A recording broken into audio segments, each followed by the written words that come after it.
Bismillahirrahmanirrahim. Assalamualaikum warahmatullahi wabarakatuh. Alhamdulillahi rabbil alamin. Assalatu wassalamu ala rasulillah wa ala alihi wa sahbihi ajma'in, amma ba'du. Faqad qala Allah ta'ala fi kitabihil karim wa asdaqal qailin. A'udzu billahi minasy syaithanir rajim. Bismillahirrahmanirrahim. Wa dzakir fa inna dzikra tanfa'ul mu'minin. Shadaqallahul azim. Bapak dan Ibu jamaah salat isya dan salat tarawih yang senantiasa dirahmati oleh Allah Subhanahu wa taala. Suatu ketika Rasulullah sallallahu alaihi wasallam menyampaikan sebuah pesan kepada sahabatnya, yaitu Abu Hurairah radhiyallahu anhu. Ada 5 buah pesan yang disampaikan oleh Rasulullah, dan kelima pesan itu adalah amanah. Kata Rasulullah, amalkan dan kemudian ajarkan kepada orang lain untuk diamalkan. Pesan yang pertama, kata Rasulullah, ittaqil maharim takun a'badan nas. Jagalah dirimu dari setiap makanan ataupun minuman yang diharamkan oleh Allah, maka engkau akan menjadi orang yang paling dicintai oleh Allah. Ketika seseorang terbiasa mengkonsumsi makanan ataupun minuman yang diharamkan oleh Allah, sedikit ataupun banyak, secara sembunyi-sembunyi atau terang-terangan, maka hal itu akan berpengaruh kepada jiwa, akal dan perbuatan. Jiwa tidak pernah tenang, akal selalu memikirkan hal yang buruk sehingga akan mewujudkan perbuatan dosa. Dan ketika seseorang berani memasukkan makanan ataupun minuman haram ke dalam perutnya, maka yang namanya rahmat ataupun kasih sayang Allah, bahkan pertolongan Allah akan jauh dari dirinya. Suatu ketika Rasulullah menceritakan ada seorang musafir yang tersesat di tengah padang pasir, tubuhnya lemah lunglai karena kehabisan bekal. Mukanya kusut, rambutnya acak-acakan, bibirnya pecah-pecah. Dalam keadaan tidak berdaya, kemudian meminta pertolongan, meminta belas kasih dari Allah, berdoa, ya Rabbi, Tuhanku, tolonglah aku, kasihanilah aku. Akan tetapi kata Rasulullah, mat'amu haramun, makanan yang dikonsumsinya bersumber dari yang diharamkan Allah. Wa masyrabahu haramun, begitupun minumannya. Wa malbasahu haramun, begitupun pakaian yang dikenakannya, semuanya bersumber dari yang diharamkan oleh Allah, bercampur dengan barang haram. Maka kata Rasulullah, fa anna yustajabalah, bagaimana mungkin doanya bisa dikabulkan oleh Allah?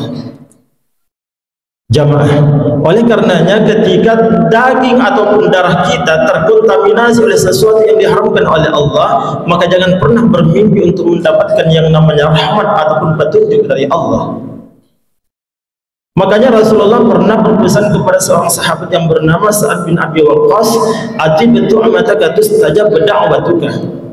Hendaklah engkau memakan makanan yang diharamkan, hendaklah engkau meminum minuman yang dihalalkan, hendaklah engkau memakai pakaian yang dihalalkan Allah, maka apapun permohonanmu pasti akan dikabulkan oleh Allah. Bahkan Rasulullah menegaskan, kullu lahmin nabata min haram fannaru aula bih. Setiap daging yang tumbuh dari makanan yang diharamkan Allah, maka daging tersebut merupakan haknya api neraka. Jamaah seluruh yang hadir yang dirahmati oleh Allah Subhanahu wa taala, pesan Rasulullah yang kedua adalah warda bima qasamallahu laka takun agnan nas. Merasa cukuplah dengan rezeki yang diberikan oleh Allah kepadamu, maka engkau akan menjadi orang yang paling kaya di antara manusia. Ketika seseorang telah berusaha bekerja dengan semampunya, kemudian memperoleh rezeki dan kemudian mensyukuri rezeki tersebut dengan sepenuh hati, maka itu adalah sifat yang terpuji. Orang kaya bukan orang yang memiliki harta yang banyak, bukan orang yang memiliki uang yang melimpah, akan tetapi sesungguhnya orang kaya itu adalah orang yang memiliki perasaan ridho dan puas di dalam hatinya akan rezeki yang diperolehnya dari hasil keringatnya, betapapun itu jumlahnya, apapun bentuknya. Bahkan orang yang rakus dengan kehidupan dunia, selalu mengejar-kejar dunia, mengumpulkan harta, itu sama dengan perumpamaan orang yang minum air laut di tengah samudera yang luas. Semakin diminum air laut, maka semakin menimbulkan gejolak rasa haus di dalam kerongkongan kita. Makanya syukuri apa yang kita miliki, syukuri apa yang ada di dalam genggaman kita, maka itu akan mengantarkan kita menjadi orang yang paling kaya di antara manusia. Dan jangan sebaliknya, selalu merasakan kekurangan. Karena ketika kita selalu merasakan kekurangan, maka hal itu akan mengantarkan kita menjadi kufur terhadap nikmat Allah. Allah telah mengingatkan kita di dalam Al-Quran surah Ibrahim ayat 7. La in syakartum la azidannakum wa la in kafartum inna adzabi lasyadid. Apabila engkau mensyukuri nikmatku, aku akan tambahkan. Tapi sebaliknya, jika engkau kufuri, engkau dustakan nikmatku, kata Allah, sesungguhnya azabku sungguh teramat pedih. Jamaah salat tarawih yang senantiasa dirahmati oleh Allah Subhanahu wa taala. Kemudian pesan Rasulullah yang ketiga adalah wa ahsin ila jarika takum mu'minan. Hendaklah engkau senantiasa berbuat baik kepada tetanggamu, maka engkau akan menjadi seorang yang beriman kepada Allah. Banyak perbuatan kita terhadap tetangga yang bisa menjadi jembatan yang bisa menghubungkan kita masuk ke dalam surga. Tapi sebaliknya, banyak juga perbuatan kita terhadap tetangga yang bisa menjadi jalan terjal yang justru akan menggelincirkan, menjatuhkan kita masuk ke dalam jurang neraka. Rasulullah pernah bersabda, "Wallah la yadkhulul jannata man la yu'minu jarahu wa wa'iqah." Demi Allah, tidak akan masuk ke dalam surga seseorang yang menyebabkan tetangganya tidak merasa aman dari gangguannya ataupun kejahatannya. Ada seorang yang kemudian melapor datang kepada Rasulullah, bercerita, "Ya Rasul, ada seorang tetangga saya, dia seorang wanita yang rajin ibadah, dia rajin sholat, rajin sedekah, rajin puasa. Terkadang dia sedekahnya dengan memberikan sepotong roti. Tapi dia itu, ya Rasul, sangat baik dengan tetangganya." Kata Rasulullah, "Sekalipun tetanggamu itu biasa-biasa saja ibadahnya, tapi itu wajib masuk ke dalam surga." Kemudian laki-laki itu berkata lagi, "Ya Rasul, ada juga tetangga saya yang rajin sholat, rajin puasa, rajin sedekah, tapi sedikit-sedikit bertengkar dengan tetangganya, sedikit-sedikit selisih paham dengan tetangganya, sehingga tidak teguran dengan tetangganya." Kata Rasulullah, "Kalau begitu, tidak ada yang dimiliki tetangga tersebut, tidak ada kebaikan yang dimilikinya, wajibat finnar, yaitu wajib masuk ke dalam neraka." Kemudian pertanyaannya, siapakah yang dimaksud dengan tetangga? Ibnu Hajar Al-Asqalani menjelaskan bahwa tetangga itu adalah orang-orang yang ada di sekitar kita. Tidak peduli apakah dia itu orang muslim ataupun non-muslim, orang fasik, teman dekat, musuh, orang asing, sekampung, orang yang mendatangkan manfaat ataupun mendatangkan mudarat, kerabat, famili, keluarga, orang yang jauh rumahnya ataupun dekat dari rumah kita, mereka semuanya tergolong tetangga. Kata Rasulullah, "Arba'una darun jarun," 40 rumah dari rumah kita pasti termasuk tetangga. Maka berikan hak mereka selaku tetangga. Apakah hak mereka?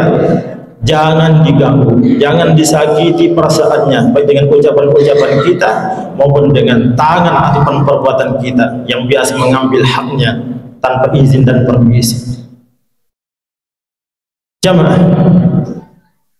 sikap kita terhadap tetangga menjadi barometer untuk mengukur sejauh mana keimanan kita kepada Allah dan keimanan kita terhadap hari akhirat. Kata Rasulullah, "Man kana yu'minu billahi wal yawmil akhir falyukrim jarah."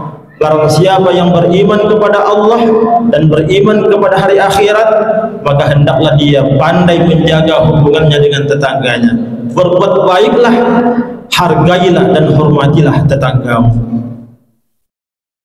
Artinya apa? Seseorang yang tidak pandai menjaga hubungannya dengan tetangganya, sedikit-sedikit bertengkar dengan tetangganya, masalah sepele tidak tegur sapa dengan tetangganya, itu sama halnya mendustakan Allah dan mendustakan adanya kehidupan hari akhirat. Jamaah seluruh yang hadir yang dirahmati oleh Allah Subhanahu wa taala. Pesan Rasulullah yang keempat adalah wa hibba linnas kama tuhibbu li nafsik takun musliman.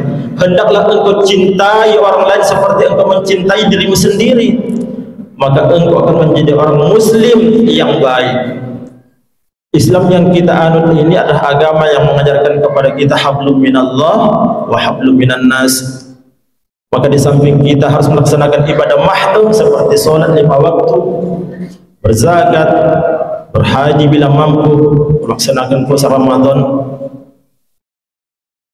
kita juga harus melaksanakan yang namanya hubungan baik terhadap setiap manusia.